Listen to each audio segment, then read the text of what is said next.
Welcome to the Fast Leader Podcast, where we explore convenient yet effective shortcuts that will help you get ahead and move forward faster by becoming a better leader. And now, here's your host, customer and employee engagement expert, and certified emotional intelligence practitioner, Jim Rimbach. Need a powerful and entertaining way to ignite your next conference, retreat, or team building session? My keynotes don't include magic, but they do have the power to help your attendees take a leap forward by putting emotional intelligence into their employee engagement, and customer-centric leadership practices. So bring the infotainment creativity of the Fast Leader Show to your next event, and I'll help your attendees get over the hump now. Go to beyondmorale.com/speaking to learn more. Okay, Fast Leader Legion. Today I'm excited because the guest that I have on the show today shocked me. Joshua Spodek's first passion for science and math forced him to overcome the social and emotional challenges of his geekness that got him picked on growing up and going to public school. Despite no one in his family knowing anything about integrals or electrons, Joshua majored in physics and eventually got a PhD in astrophysics, helping build an X-ray observational satellite and studying under a Nobel Prize winner. He loved the subject and still does, but found research life wasn't for him. He felt trapped by his education instead of enabled by it. His escape, co-founding a company based on an innovation, became his next passion. The challenges of 9/11 and the early 2000s recession led the investors to squeeze him out of the company he co-founded. So he went to business school where he discovered his third and greatest passion, which he is still acting on today. He learned that people could learn about leadership and entrepreneurship, that you didn't have to be born with special abilities, unlike science, where learning just made you smarter. Learning about these fields improved relationships, well-being, teamwork, and more. For over a decade since business school, Joshua has pursued his passion of teaching them. He found that how he teaches is as important as what. Joshua teaches and coaches leadership and entrepreneurship at New York University, Columbia University, and independently through spodekacademy.com. And is the author of Leadership Step by Step, Become the Person That Others Follow. Students from undergraduates to C-suite professionals and entrepreneurs who have sold businesses describe his courses and teaching things critically valuable to their careers that they never thought they could learn in a structured way, while improving their relationships and well-being. They also describe them as fun. Joshua has lived in Manhattan's Greenwich Village for over 17 years. His daily habits include posting to his blog, joshuaspodek.com, and burpees. Over 2,900 days, 85,000 burpees, and counting. Joshua Spodek, are you ready to help us get over the hump? Yes. Oh my God. I just heard half my life all at once. I just laughed. I cried. I was proud. I was ashamed. I was humiliated. That was just my whole life, half my life before my eyes. I think I think they give people medication for that. Yeah, it was a very intense retelling. I was like, oh my God, yeah, that was great. And then I was like, oh my God, I can't believe that happened. Oh, that was great. And, oh, I can't believe that happened. Yes, right. I'm ready. Now, I've given our Legion a little bit about you, but can you tell us what your current passion is so that we can get to know you even better? Yes, by far my biggest passion is I teach and I coach leadership and entrepreneurship, but it's important to get across that what I teach is part of the picture. It's how I teach is a big piece of it, because when I learned, in business school, I learned that that's where I found out that there are classes in leadership and entrepreneurship. And that taught me that you don't have to be born a leader. Up until then, I thought, you look at Martin Luther King, you're like, I can't speak like that. I can't do what he did. But then I learned that you could. But I learned through what they taught me through case study and lecture and reading, psychology papers. And what I learned is that if you want to teach that stuff, if you want to overcome social and emotional challenges, in order to face the social and emotional challenges that a leader faces, you have to do things. And that's why, so my passion is not just, if you think that I teach like that I'm someone who lectures, that's not it. It's very important that I give you exercises that force you to do things in your life that matter to you, and you face these challenges and overcome them. Sorry for the long answer. Well, no, that isn't the long answer. I mean, for me, I find it very intriguing because, for example, when you start thinking about, looking at your an initial, foray into education and career. I mean, the old joke is about things being complex or being simple. And when the things are simple, we say that, hey, it's not rocket science, right? Because we think, rocket science is so darn complex. And some of the things that you were doing, with the with the astrophysics and all. I mean, to me, that just seems extremely complex. But when it reminds me of a conversation that a friend of mine had, who actually was, or is, a PhD in human behavior, was having a conversation with a teacher who was a rocket scientist. And she said, my work is significantly harder than yours. And he kind of laughed. He goes, but I'm a rocket scientist, right? And then so she told him, she goes, well, for your work, if I'm talking about a rocket, I have so much thrust, I have so much gravitational pull, I'm pointing the rocket in a certain direction, and I know within a high degree of certainty that thing's going to land right over there. And he goes, yeah, that's right. He goes, Shio, you try to do that with people. It gets so complex. So I think, when you start thinking about where you came from and where you are now, even though it seems like you went from complex to simple, I think you went the other direction. Oh, man. If you put an electron in a magnetic field, it will do the same thing every time. That's repeatability. And physics, the pursuit is to find the simplicity underneath everything.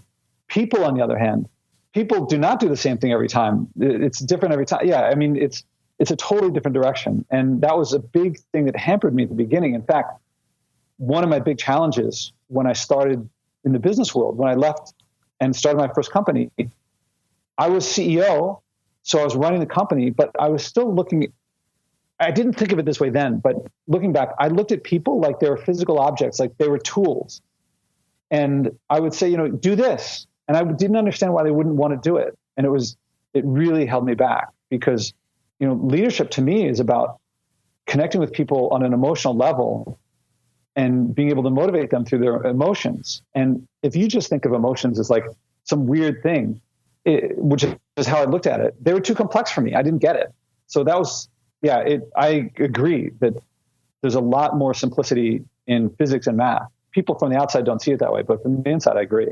So, and then the other thing is, when I started looking at and previewing, your book, I expected, knowing that you came from the world of physics and things like that I was going to get this really complex, detailed book structure. And what I found was just the opposite.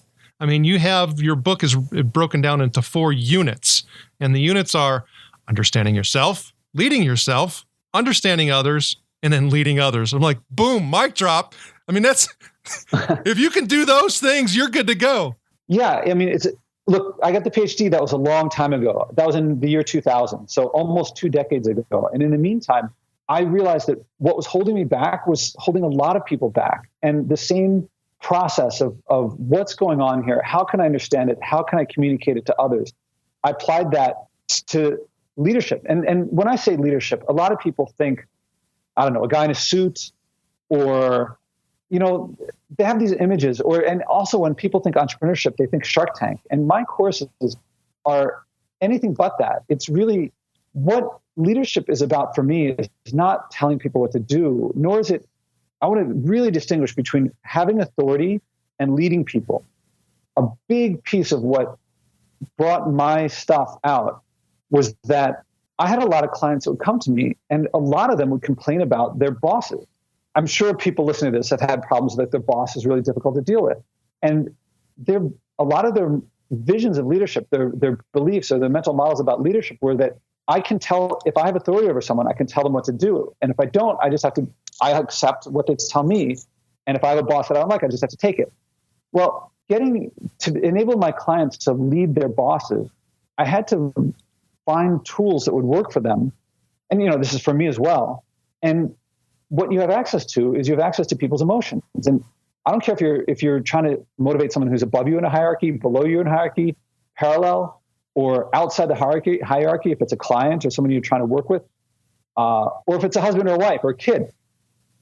They have emotions, they have motivations, and if you work with those emotions and motivations, you're going to be able to motivate them a lot more effectively than if you just use authority. If you use authority, that tends to get people to push back. It tends to provoke resistance. So I spent a long time trying to get at what's going on with people's emotions and motivations underneath, besides trying to motivate people through external incentives, like offering them bonuses or threatening them with demotions or something like that. And turns out you can lead people more effectively this way. You can, but I would also say that there's a right place, right time for a lot of different things and circumstances. They talk about situational leadership, and when you start talking about authority, it's not that you should totally lose your authority. It's just that you want to use it at the appropriate time where it's going to allow and enable the greatest effect. Because even when you start talking about the different generations in the workplace and things like that, is that a lot of folks, you essentially have to call them out and say, "Hey, look, this is what's expected, and I've tried to." Connect with you and get you to do those things, but this is what you have to do. That has to be very authoritative in nature, but you don't want to definitely do it from the get-go and the start. But authority does have its place. Yeah, I won't disagree with that. It's although you did two things there. You talked about you spoke with authority, or your example, you spoke with authority, but you also spoke very clearly and directly. The clear and direct is excellent. To me, the time you want to use authority is when you don't have anything better. And there are definitely times, there's a time crunch, and like people, three people, each of them has a different way of doing it. And the person with authority, that's an appropriate time. I agree, is to say, look, we don't have time to discuss this. We have to get this done or we're going to lose this client. And I may be wrong, I may be right, but we have to pick one way of doing it. I have the authority, so let's do it this way. But to me, that's an example, I think it's appropriate. I would agree. But I would then make sure afterward, I'd circle back and say, look, I'm not sure if that was the right way. I'm not sure if that was the wrong way, but let's revisit this and see what we can learn from it. Did I step on any toes? Did I make any mistakes? Because it's dangerous. If you can do something better, well, this is like a tautology. If you can do something better, do the better thing. Well, I think what you just explained right there is a really good point. And a lot of that, does come down to practice, and knowing, when to essentially pull the right thing out of the toolkit, at the right time. And you're going to fail with that too. So when you start talking about the tools and the mechanisms and things like that, have you been able to help folks identify when to pull the right tool at the right time? Yeah. And one of the big things, how do you know what the right tool is? One of the major things that comes out of my practice is listening to others and paying attention, being aware of them. And generally, it's going to be a mix of what the task is at hand and also who the people are. A lot of people look for, when is the right time to do this? When is the right time to do that? And I think it's not that you look at the external circumstances, although they factor in, but also who are the people and what will motivate them. And the more you get to know people ahead of time, spend time with them, understanding what they need, what works for them, what doesn't work for them, when it's not a crisis or when you have the luxury of time and things like that. And that'll tell you what is appropriate at the time when you need it. I think that's a great point that you bring up, because I think everybody from a time crunch perspective doesn't have the luxury to be able to, sit and have dialogue. And, sometimes you do just have to make a decision and move forward. I think where most people, have problems is that actually making a decision and moving forward that's where they stop.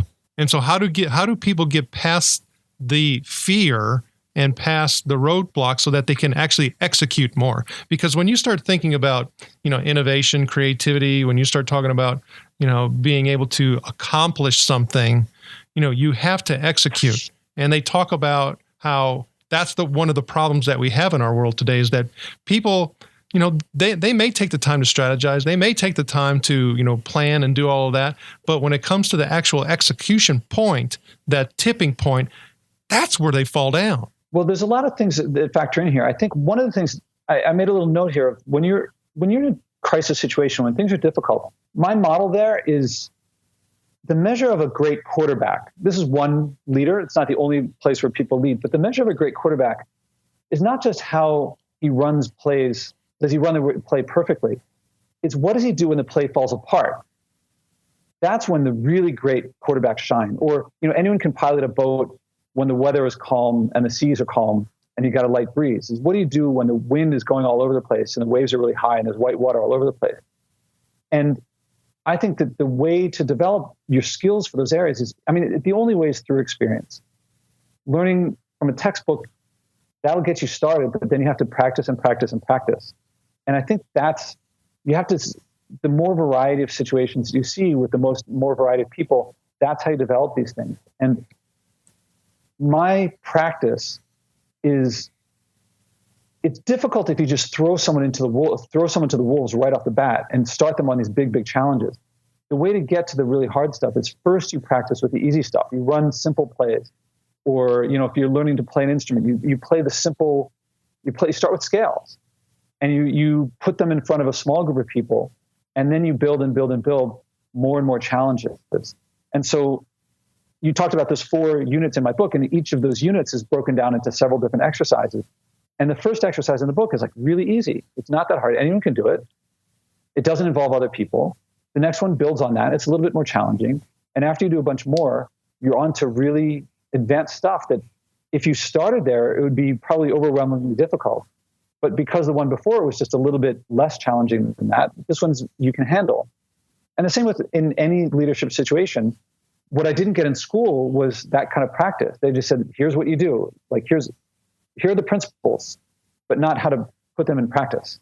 We can sit here and we can read volumes, and it can take an entire lifetime, but it doesn't mean that our behavior and what we do is going to have an effect or an impact.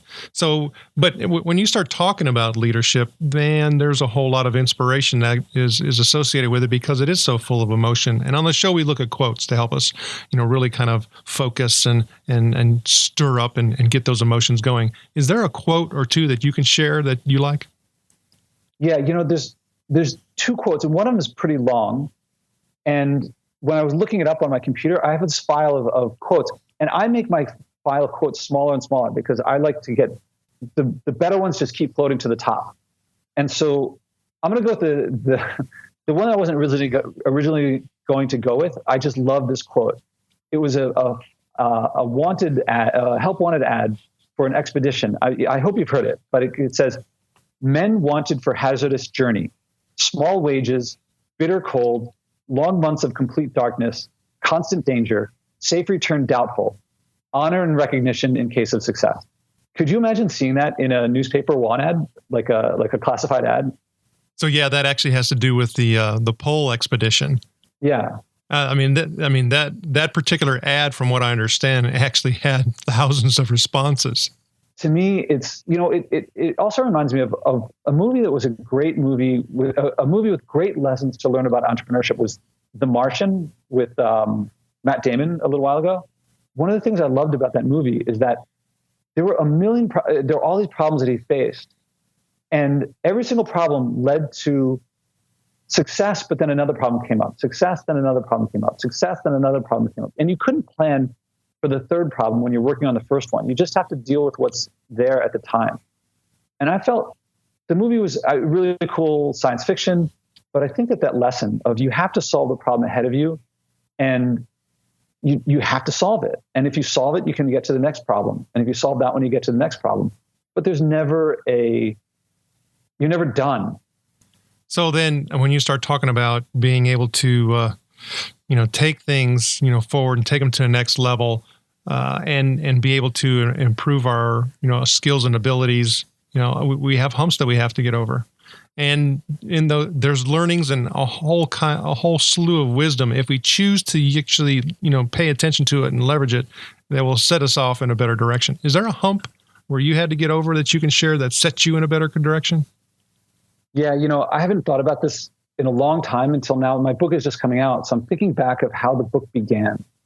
And this was before I met my agent, before I met my editor, before anyone was helping me. And in fact, before I did all, you mentioned in the introduction that I've written a lot. And so it was when I hadn't really written that much. And I had all the ideas in my book. I was like, I'm going to write this book out. And I just wrote out a book.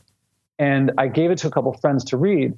And they came back and they didn't, like after a month, they hadn't read it. After another month, they hadn't read it. After another month, they hadn't read it. I had to force my friends to read it. And they come back after and they're like, "Josh, your book sucks." It was like really painful to read. And I said, now when I got to the end of it, I realized there were some really good ideas in there, but I really did not like reading this book. And it was really daunting. It really was not pleasant. And so I went back and I thought, all right, I'm ending with the good stuff. I guess I have to turn it all the way around and start with the good stuff and figure out how to rewrite this book. And so when I rewrote it, it somehow transformed from a book into a presentation. And I thought, I'm going to make this into a course that I'll teach. So I invited some friends over, and I would one at a time, and I would go through this presentation. I don't know who creates presentations in their spare time, but you can see how this would lead to me becoming a professor. And people would come over and they would stop me in the middle and be like, I can't take any more of this. And they'd push back on the parts that I thought were the most interesting. I was like, this is really not going anywhere. This is really difficult. And I knew that there was really important stuff in there. And I was just getting all this stuff that was people pushing back and not liking it. But every time that they gave me feedback, no matter how terrible they said it was, there was always something to learn from it. And in fact, one of my friends that we didn't get into a fight, but it was definitely, I was really angry at him. Him and his girlfriend, they were over here, and I was telling them, I was trying to present to them, and they were telling me the most important stuff was worthless. And I got so angry. And then it took a long time before I realized I was really pushing stuff on people that it would have been much more helpful for me just to lead them to think for themselves and let them come to their own conclusions. That is to give them less and let them discover more. And it changed a lot. That's how I changed from being someone who was telling them what to do. Instead of trying to give the answers, I realized it was going to be much more effective to give them an experience that would let them create their own answers for themselves. It's kind of abstract what I'm saying here. Well, it isn't for me, because I think what you were explaining in regards to the lecture and being able to give information and telling them what, they need to know. I mean, that is what a professor does. I mean, they bestow information upon people. It's a very different approach to actually draw people in and be able to build that suspense, build that intrigue, build that curiosity, build that wonder, and get people to, essentially, instead of you pulling them, they're actually grabbing the rope and just trying to get closer and closer towards you. That's a totally different shift in dynamic that you went through the activities and exercises to be able to learn. So what happened? So, if I can jump ahead to an epiphany that I had, I was visiting a friend's school. A friend of mine is a founding principal of a school in Philadelphia. And I went to visit it because the fourth class, they started, the first year there was ninth grade. And by the time those ninth graders graduated, Barack Obama came to speak to the graduating class. Bill Gates had already spoken to them. This is incredible. So I went to go visit his school. I'm talking to him and he says, do you want a tour? And I go, yeah. And he says, he just stopped some random kids walking by who was a 10th grader. So some 15-year-old kid shows me around the school. And I had an MBA by this point. And this 15-year-old kid had leadership skills in many ways on par with MBAs that I knew. But the MBAs took leadership courses and the 15-year-old did not. And I was like, what's going on here? I would ask the student, how does the school run in this way? And the student would say, well, the teachers do this and the principal does that. And I was like, how does this kid know this? And that's when I realized that what you're talking about, the difference between lecturing and pulling people and to give them the ability, give them an environment for them to discover things for themselves. That's what that school was built on. And I felt like I went back to the drawing board. I had decades of learning one way, and I just saw a different way from the outside at first. And I kept going back to his school because he has a conference every winter of how this the people who teach in this type of community, and I learned from them. I had to go back to the drawing board. It was scary and painful, and you have to be humble because I'm a university professor and I'm learning from grade school teachers. If you look at authority, it's not how it's supposed to be. It should go not that way. But if you look at who was effective and who was not effective, they were effective and I was not. Well, I had to go back to the drawing board and learn from them. Well, I think that's a great story and a lot of nuggets of wisdom that we can pull from that. So when you start thinking about, you got the book, you've got all your burpees and a lot of things going on. Well, what's one of your goals? Oh, man. So I believe that empathy and compassion and initiative, creating meaning, creating value, creating passion, I view those things not as traits that people are either born with or not, but as skills that you can learn. And what I hope, one of my big hopes for my book is that it turns those things into a widely held view that they are skills that you can learn, like learning to ride a bicycle. That anyone in the world, if they want to become more empathetic, more compassionate, or they want to have more initiative, or they want to be able to create passion in the people around them, that they say, oh, I just do a bunch of exercises. Josh's book is a good place, but it's not the only place. And just imagine the world where everybody is a bit more compassionate to everybody else because they know how to become that way. And the Fast Leader Legion wishes you the very best. Now, before we move on, let's get a quick word from our sponsor. The number one thing that contributes to customer loyalty is emotions. So move onward and upward faster by gaining significantly deeper insight and understanding of your customer journey and personas with emotional intelligence. With your empathy mapping workshop, you'll learn how to evoke and influence the right customer emotions that generate improved customer loyalty and reduce your cost to operate. Get over your emotional hump now by going to empathymapping.com to learn more. All right, here we go, Fast Leader Legion. It's time for the Hump Day Hoedown. Okay, Joshua, the Hump Day Hoedown is the part of our show where you give us good insights fast. So I'm going to ask you several questions, and your job is to give us robust yet rapid responses that are going to help us move onward and upward faster. Joshua Spodek, are you ready to hoe down? I'm ready to hoe down. All right. So what do you think is holding you back from being an even better leader today? Now, here I don't believe that I'm the best leader in the world, and I don't believe that I'm the best leader that I can possibly be in the future. But for where I am now, I believe that I'm the best I can be. I have a lot to learn, but I've come very far. And so I think that you have to realize where you are and be the best you can be at that moment. What is the best leadership advice you have ever received?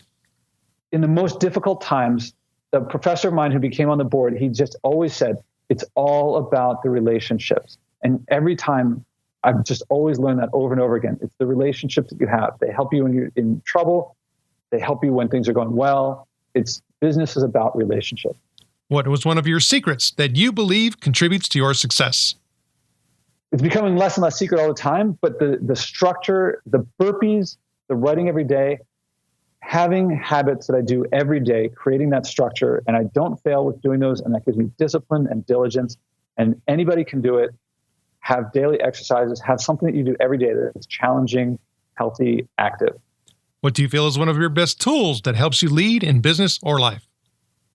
It's hard for me not to say all the stuff that's in my book. It's the reason I made the book is to put those tools out there. And so it's to be able to practice effective exercises that develop skills. And I put everything I had in there. What would be one book? And it could be from any genre. Of course, we'll put a link to yours on there on the show notes page. But what would be another book that you'd recommend to our listeners? All right, not counting mine. Can I mention two? Sure. Okay, so Getting to Yes is a book on negotiation and is the book that changed business for me from getting ahead and being winning at all costs to being non-zero sum and winning together with different people. And then the other one is Man's Search for Meaning by Viktor Frankl, which is, to me, tells you what you are capable of, what every human being is capable of. And he just was able to succeed and create a life for himself so much better than what his circumstances would allow. And that tells all of us what we were able to do. Okay, Fast Leader listeners, you can find links to that and other bonus information from today's show by going to fastleader.net/Joshua Spodek. Okay, Joshua, this is my last Hump Day Hoedown question. Imagine you were given the opportunity to go back to the age of 25, and you've been given the opportunity to take the knowledge and skills that you have now back with you, but you can't take everything back. You can only choose one. So what skill or piece of knowledge would you take back with you, and why? Definitely the ability to take risks by putting faith, in having confidence in my own ability to resolve situations. I was in graduate school at the time in physics, and I felt so trapped. I felt if I tried to do something different, I might fail, and then I would be lost. And going off and trying something new is exactly what was it got me out of what that feeling so trapped. I call it entrepreneurship, but it was really taking a risk and having confidence that whatever came my way, I would be able to handle it. And I just didn't have that then. And it's probably the biggest resource that I've had since. Joshua, it was an honor to spend time with you today. Can you please share with the Fast Leader Legion how they can connect with you? Yeah, I mean, for my personal blog is at joshuaspodek.com, and that's where I write about my view on the world from a leadership perspective. And then my professional site, spodekacademy.com, is where my courses are available, and that's the more professional side. On Twitter, I'm Spodek, and my last name Spodek is pretty rare. So if you want to find out more about me, if you just search on me, you'll find lots of articles and things like that. And then on the two sites, there's also forums that you can contact me, and I look forward to hearing from anybody. I'm happy to answer questions.